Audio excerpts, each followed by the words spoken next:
Здравствуйте, товарищи!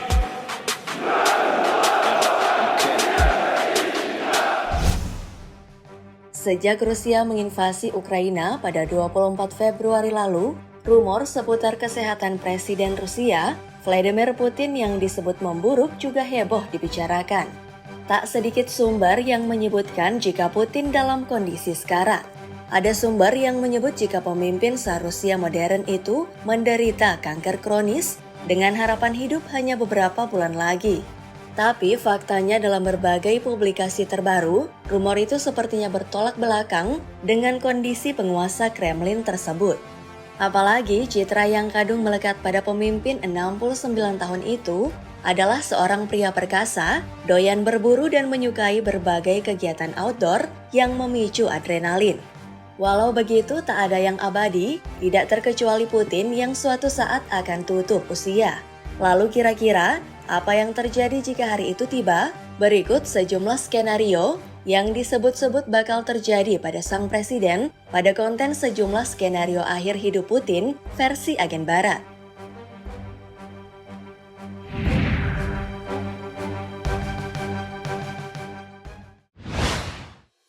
Seluruh dunia lebih riuh membicarakan salah satu pemimpin paling berpengaruh itu pasca ia memutuskan membombardir Ukraina. Banyak yang mencoba berspekulasi tentang apa motif Putin di balik tindakan yang menyulut kritik dunia tersebut. Meski mungkin menjadi pemimpin paling berkuasa dan paling tajir di dunia, kehidupan pribadi penguasa Kremlin itu terbilang misterius.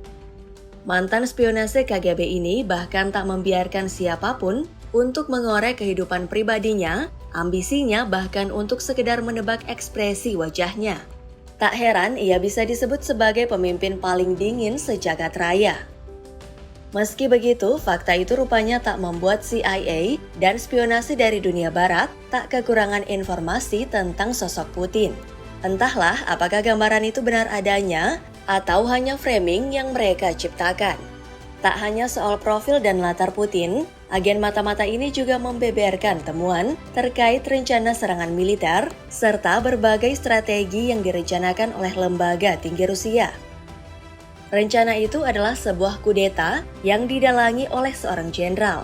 Kudeta ini disebut lahir karena dipicu oleh imbas invasi ke Ukraina serta sanksi ekonomi oleh dunia yang menyebabkan Rusia harus menguras APBN. Meski terlihat unggul, invasi Rusia ke Ukraina dalam sejumlah laporan terpercaya justru menyebabkan sejumlah kekalahan. Tak hanya menghancurkan peralatan perang, namun juga merusak mental para prajurit.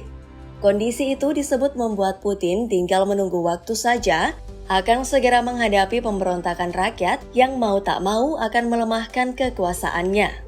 Pada momen itulah sejumlah jenderal bersekutu dan mengambil keuntungan dengan melakukan kudeta yang menandai lonceng tumbangnya rezim Putin. Beberapa pengamat percaya bahwa pada kondisi genting seperti itu, Presiden Putin bisa saja kehilangan nyawa atau hidupnya terancam dalam masa kudeta berlangsung. Jika skenario yang alurnya bagai novel fiksi ini menjadi kenyataan, satu hal yang pasti, Rusia akan mengakhiri invasi ke Ukraina.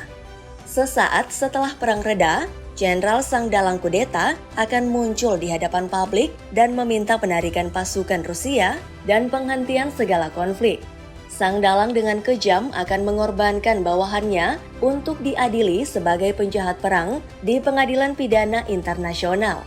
Dalam hal ini, sang jenderal dan pasukan tentara akan terlihat sebagai pahlawan yang menggulingkan seorang tiran dan mengakhiri penderitaan penduduk sipil. Pers dan media Ukraina di seluruh dunia akan memuji tindakan heroiknya disusul pencabutan sanksi ekonomi.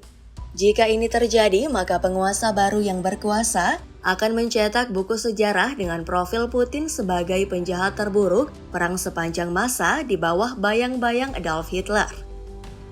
Skenario yang dibeberkan CIA ini memang terlihat kreatif, namun beberapa orang percaya bahwa skenario itu setara dengan fiksi ilmiah terburuk. Sebab kendati pun merupakan salah satu lembaga spionase paling berpengaruh di dunia, CIA bukanlah ahli nujum yang bisa memprediksi masa depan Rusia dan membangga-banggakan informasi eksklusif mereka yang konon diklasifikasikan sebagai sangat rahasia.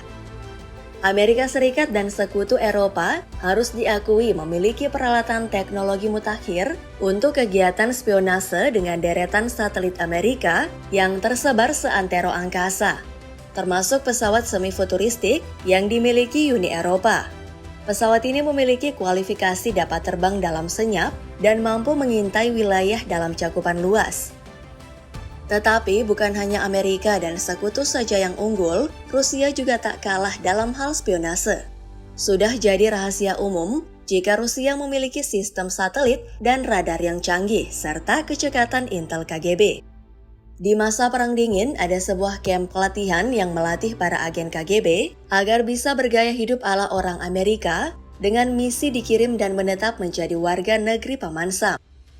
Tentu akan ada lagi program intelijen Rusia yang kini berjalan dan tak terpikirkan oleh kita, bahkan CIA sekalipun. Faktanya pengamat militer di Rusia sendiri bahkan tidak pernah membayangkan adanya skenario kudeta oleh militer dengan memanfaatkan rakyat sipil. Apalagi mayoritas penduduk Rusia setia mendukung Putin, termasuk pasukan tentara yang sangat patuh kepada panglima tertingginya. Demikian juga dengan media-media Rusia yang secara politis menyiarkan laporan palsu yang seolah menunjukkan bahwa Ukraina lah yang memprovokasi lebih dulu. Dan rakyat Rusia menelan mentah-mentah propaganda tersebut dan sepenuhnya mendukung Putin melakukan serangan.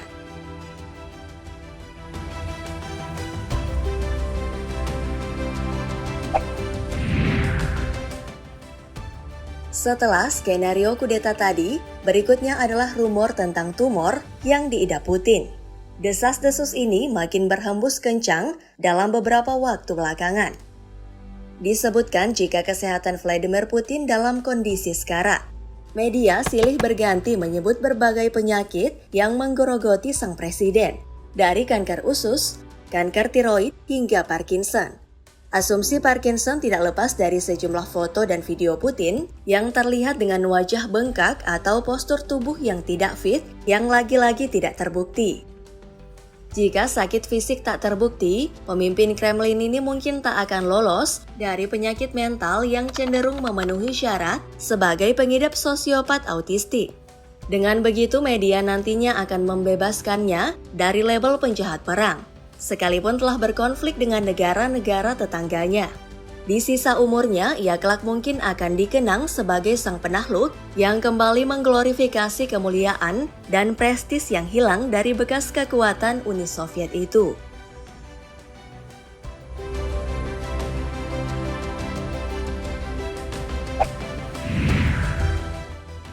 Teori berikutnya cenderung tak masuk akal. Putin disebut tak ubahnya seonggok mayat yang bisa hidup berkat sokongan obat-obatan ultra ampuh dan barbiturat untuk mematikan rasa yang menyiksa. Tapi seperti yang kalian lihat dalam dokumentasi terbaru, Putin tampak segar bugar.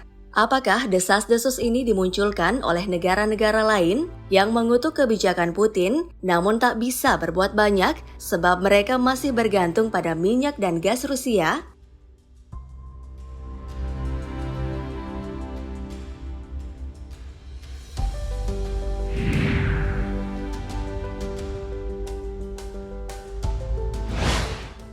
Jika sanksi ekonomi berupa larangan mengimpor gas dan minyak terus-menerus dilakukan, maka dampaknya akan sangat mengganggu Uni Eropa sendiri dan memiliki efek bola salju ke seluruh dunia. Karena kekuasaan Rusia yang mutlak itu, para pemimpin dunia terjebak tidak dapat secara langsung campur tangan dalam konflik ini dan hanya bisa memberi sanksi ekonomi yang belakangan makin dilonggarkan.